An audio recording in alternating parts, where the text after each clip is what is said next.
Dalam perkembangan dia, kita memang nampak di segi disiplin tu ada. Memang dia belajar lagi banyak disiplin di sekolah, dan kemudian perlahan-lahan dibawa ke rumah lah. Nama anak saya Muhammad Amirul Hakim. Sekarang ni kelas Syak di sekolah rendah Playvelab. Anak saya ni Muhammad Amirul Hakim dah lama lah dengan Playvelab. Sejak 2021 November sampai sekarang, so dah 4 tahun lebih. Dalam perkembangan dia, kita memang nampak di segi disiplin tu ada. Memang dia belajar lagi banyak disiplin di sekolah, dan kemudian perlahan-lahan dibawa ke rumah lah.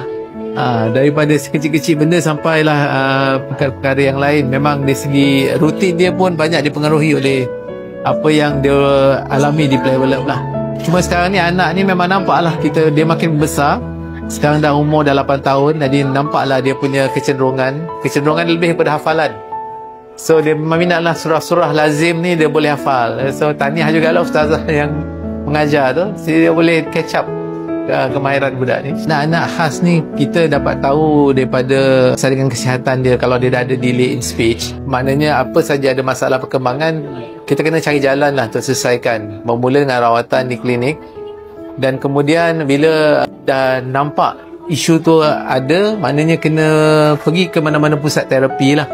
So macam Playvelab ni salah satu pusat terapi yang menyediakan kemudahan, sebab dia ada terapis yang in-house, yang intensif. So kita bagi peluang pada anak ni. Keluarkanlah sedikit pembelajaran kewangan. Kita bagi peluang anak ni untuk berkembang dalam suasana yang sepatutnya. Sebab once kita bagi dia masa, environment yang betul, pendedahan, dia akan berkembang insyaAllah.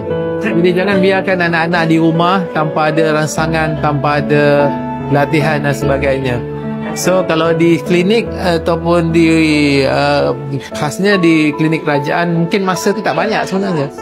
Dia tak dapat nak bagi intensif training. So memang kena cari je pusat-pusat macam Playvelab ataupun seumpamanya, supaya anak ni ada diberi peluang, supaya dia dapat berkembang dan akhirnya dia dapat catch up balik lah dengan anak-anak yang seumur dengan dia. Playvelab terbaik.